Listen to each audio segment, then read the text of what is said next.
আমার call time ছিল 3টায়, কিন্তু আমার যেহেতু কলেজটা দূরে ছিল সেখান থেকে এসে আমি শুটিংয়ে অ্যাটেন্ড করতে পারতাম না।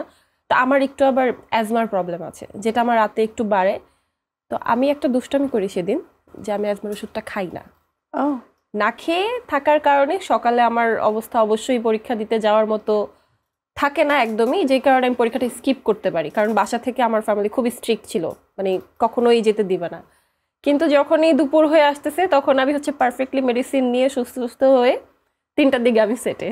ও মাই গড। তো এটা ছিল আমার একদম প্রথম কাজ, অভিনয় একদম প্রথম শুটিং। তো আমার কাছে এটা মজা লাগে, যদিও এটা ফ্যামিলি জানতে পারলে সমস্যা। খুবই বোল্ড এবং একটা ব্রেভ বলা যায়। অ্যাটেম্প্ট করেছিলেন, যদিও এক্সাম মিস করাটা আমি সাপোর্ট করি না, বাট তারপরে ওকে প্যাশনের জন্য করাই যায়।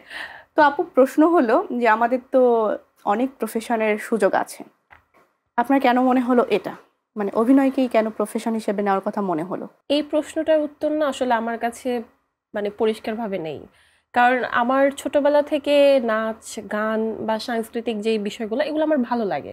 আর অভিনয়টা আমি জানি না, এটা আমি বাচ্চাকাল যখন একদম ছোট ছিলাম তখন আমি বলতাম যে নায়িকা হব, তখন তো অভিনয় জিনিসটা বুঝি না। আর আমরা বিটিভিতে যাদেরকে দেখতাম, মৌসুমী, শাবনূর বা শাবানা, এই 3টা নাম আমি আমার নামের সাথে অ্যাড করতাম। রাইট, মানে আমার নাম তাসনিম হেলেন প্রভা, মৌসুমী, শাবনূর, শাবানা, এইভাবে বলতাম। তো তখন তো আমি জাস্ট 4-5 বছরের বাচ্চা। তো আমি যে বড় হয়ে এটাকে প্রফেশন হিসেবে নিব বা নিব না এত কিছু আমি কখনো ভাবি নাই। বা আমার আব্বু চাইতেন যে আমি ডক্টর হব, কিন্তু আমি কখনো ওইভাবে কল্পনাই করতে পারি নাই যে আমি অন্য কিছু হব। মানে হলো যে প্ল্যান করে আমরা যে ক্যারিয়ার সিলেক্ট করি, ইটস নট লাইক দ্যাট।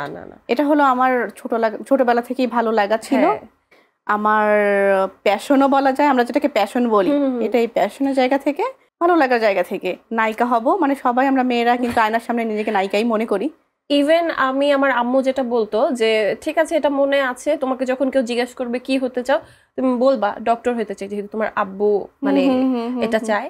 কিন্তু আমি খুবই অনেস্ট ছিলাম যে আমি বলে ফেলতাম, হ্যাঁ আমি বলে ফেলতাম, টিচাররা জিজ্ঞেস করুক ভরা ক্লাসে আমার যেটা মন থেকে আসে সেটাই বলতাম। মানে তখন তো এত কিছু বুঝি না, বড় হয়ে নায়িকা হব, এটা ছিল একটা অ্যান্সার। ইভেন আমি পরীক্ষার খাতায়ও এটা লিখে আসছি। ও দ্যাটস গ্রেট।